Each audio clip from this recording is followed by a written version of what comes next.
When I was a kid, I always knew about badgers, and I knew what they looked like, but I'd never seen one, and I never thought I would. I think I thought that they were sort of made up by people who wrote books.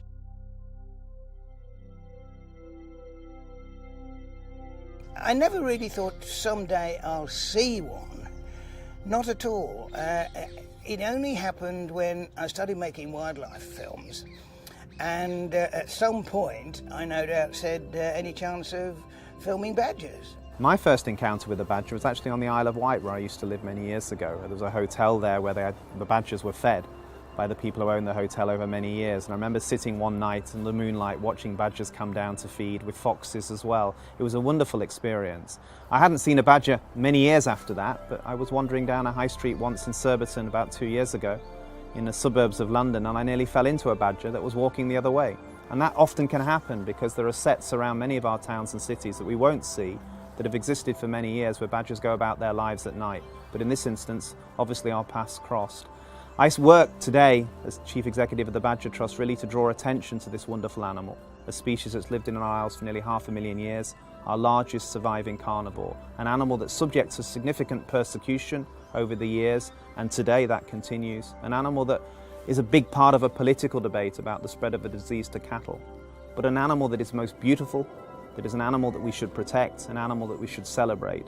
People often ask me, what is my favourite animal? And I genuinely love all animals. And if I was to really think about it, I seem to have a thing about black and white animals. I had black and white dogs, border collies, I had a black and white rescue guinea pig, and I do love badgers, who are of course black and white. And I wonder if this came from when I was little and Bill Badger from Rupert Bear, who was always my favourite character, and I love Bill Badger so much. I was really lucky, therefore, when I was filming Pet Rescue back in the old days, to be able to be hands-on with a baby badger.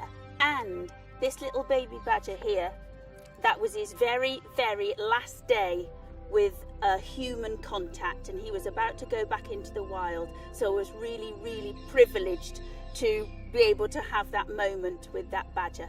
Badgers are a classic British mammal, unmistakable, those lovely white heads with those black lines down their faces. Sometimes when you're walking along in a forest at dusk, they can be feeding, you don't notice them, suddenly they look up and you see this wondrous marking on their head. That may be a warning to other predators, keep away from me, I can actually defend myself, just like the black and white colours of a panda. But they are truly extraordinary, and they're all around us in the English countryside. They really are a classic. Nobody ever forgets their first meeting with a badger. You may have seen one running across the road or in your garden at night, and you never tire of seeing them time and again. They really are peaceful, attractive, large British mammals, truly wondrous creatures. And if you can, try to get out in the woods, try to do some badger watching. If you can find a set, that's the home of a badger that's being used. If you sit quietly an hour or two before dusk and just watch downwind, you may see a whole family of badgers coming out to play, and you will never forget that. Badger cubs playing in the evening sunshine is truly wonderful. I'm here with some amazing little badgers that have been rescued, and they're all, I've been told, all little orphans that have been found wandering around. Now this seems to be quite common, that often the mother doesn't come back. We're having a bit of a bath back there. Often the mother doesn't come back, and if the badgers are at the right stage of development, they might be able to find their way out of the set to go and find some food, and that's what these little badgers are. They're the lucky ones that manage to find their way out of the set, and eventually they're going to be sent back to the wild to be released. It's absolutely wonderful, and I love these guys. And I think it's a great opportunity to actually look at how amazing these animals are, because all too often we find the poor little things lying in the middle of the road and we don't actually see them in the flesh. One of the things that I really do like about badgers is that they're family animals. They live in sets, that's what their homes are called, sets. And there's the mother, the father, and they can live in the same set for years and years and years and bring up their family there. So sometimes you can have huge sets where families have lived for a very, very long time, and they sometimes are visited by other animals. Someone told me not so very long ago that one day a fox crept into the set and had a bit of a sleep before he went off again. So you see, animals, unless they are hunting animals and they're going to kill something to eat, they usually keep to their own way of life. They're not invading other animals' territories. If they are frightened by another animal, then they'll probably go off and make a home somewhere else. But animals are much more tolerant than people, I think. They know that other animals don't eat the same food as they do, so they're not in competition with that. Each has its own place in the natural world, and that's what's so fascinating about it. I like badgers because they're very skilled animals and great diggers. I've been badger watching and seen them play and run about. It's an amazing sight to see. A male badger is called a boar and a female badger is called a sow. I just love badgers. So, to tell you a bit about how I feel about badgers, I decided to bring you to my local badger set. My house is a couple of 100 metres away, so the guys that live here feel a bit like neighbours. This is a classic badger set.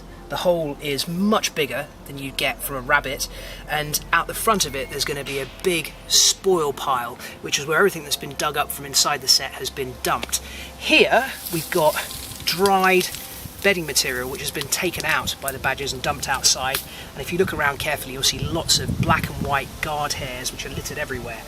The badgers are going behind me into the field, which you can just see the light out on the other side of the woodlands, and that's where they'll be feeding at night time for things like worms and probably for beetles as well. I saw my first badger when I was 8 years old. For me they were almost impossible animals to see at that stage. I'd found their footprints on this badger set that was on a slope outside a council estate. I grew up in urban Southampton, and I went over one afternoon and I set up a tent and I covered it with bracken to camouflage it, and it was about a metre away from the entrance to the badger set. On that occasion I saw no badgers because they smelled me and heard me and I was not going to score. But then my dad said these animals are quite sensitive, so what I did then was I climbed up a tree and I looked down onto the badger set. And that's when I saw my first badger. And I can remember the car horns going, I can remember people shouting in the flats, and then I can remember it getting quieter, and it was warm and it was twilight, and I looked down and I saw this little nose coming out of the badger set. And it made it up onto the mound of soil which it had excavated, and then I shone my torch on it because I was so impatient, and it ran straight back down again. And that was it. That was my introduction to badgers. And I was gripped by I used to stand on the sets where all their holes are, and I used to think these animals are just below my feet. When I was really little and I first sort of got really interested in wildlife and going outdoors, one of my first memories and first things I remember doing was going out with my dad and maybe my granddad and going down to one of my local patches and one of the local sets and watching the badgers there. We'd normally sit there for hours in the evening. Sometimes we'd see something, or if my brother was with us we tended not to because he was too noisy, but we had to be really quiet and try and keep our profile lower. But when we did see something, after waiting there for hours and hours, it was just always really, really made it even more worthwhile just to watch one like just sort of snooping around the corner and walking towards us. It was just a real treat to see. It's very sad, isn't it, that for a lot of us, for a lot of our lives, maybe the only badger we see, or badgers that we see, are on the road and they've been hit by a car or a lorry because they're very nocturnal, they don't like being out in the daylight, and they're looking around and thinking, okay, make a run for it, lads, try and cross the road, wham. And there's an awful lot, I can't remember what the figure is, but it's huge, and an awful lot of badgers that are killed on the roads. We can't do much about that, but what we can do something about is making sure that badgers are not being persecuted or involved in cruel sports and so on and so forth, or misguided plans. My best memory of watching badgers is when I was 3. I used to go down nearly every night and watch them and watch their behaviour, and I feed them peanuts sometime, and as soon as they hear the peanuts come onto the floor, they all come running out for it. My parents, who are animal lovers as well, have a lovely badger who comes to visit every night, and they feed him and they look out for him, and he's a lovely chap, and I got this photo of him which I'm very proud of. They live in complex housing accommodation called sets, and some of them can be hundreds of years old, and they've been known to be passed down from generation to generation. And the biggest set ever discovered in England was a colossal 15 metres by 35, really old set with 12 entrances. They like to live on bracken and straw and grass, and they've been known to actually carry their bedding to the entrance to aerate it. And they won't go to the toilet inside the den. They have their own little toilet area, and it's usually set aside, just little stones throw away from the entrance, and that's where they go. And they don't bring their food back into the den either, which is amazing. Fantastic, charismatic and very clean little creatures. So for me, they're very much a charismatic animal. They're an intriguing animal. I've still got lots to learn about badgers, there's no doubt about that. I like that. I like the fact that we don't know everything, that we're still learning. And I think the fact that they're nocturnal and they live underground, a little bit inaccessible, increases their appeal. So amongst all of the British mammals, badgers are very definitely one of my favourites. I saw my first badger when I was a little boy, about 7 years old. It was running next to the road when we were driving in our car. It was unforgettable. But nowadays I try to see badgers whenever I can. You never tire of seeing them. And if you get the chance, if you can find an active set near where you live, go there a couple of hours before dusk, put your back to a tree, get downwind, and if you're lucky, the badgers may come out of their set and begin playing in front of you. They usually spend half an hour or so before they go out looking for food.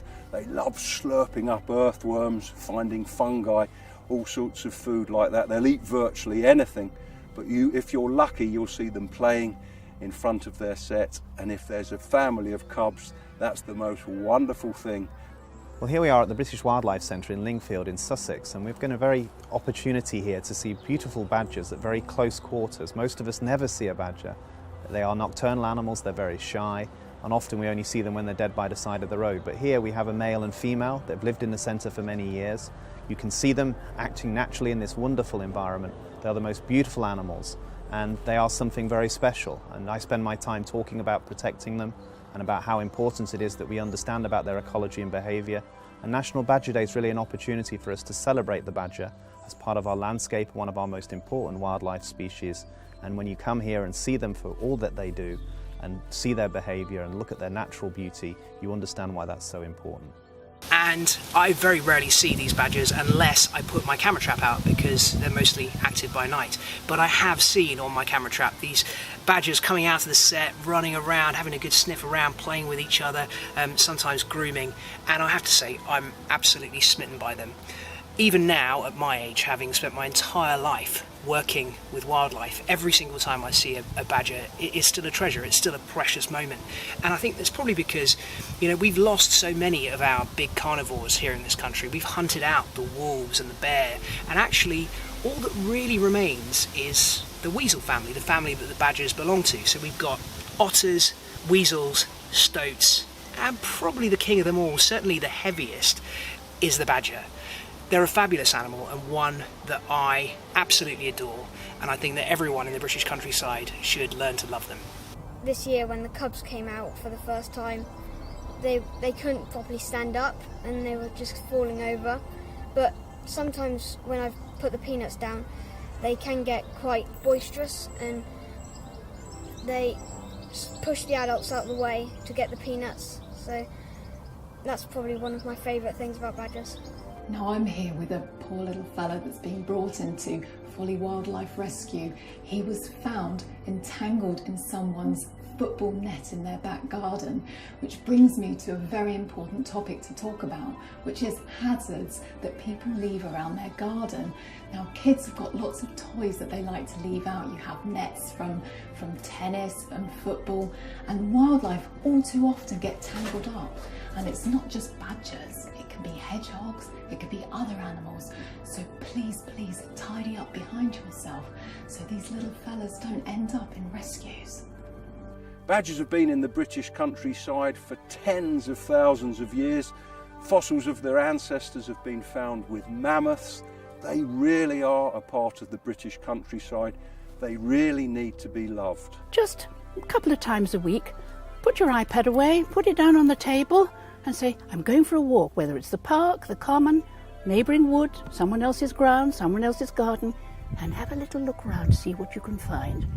Might not be a badger, might not be a fox, might be a beetle, might be a butterfly. Everything in nature is special.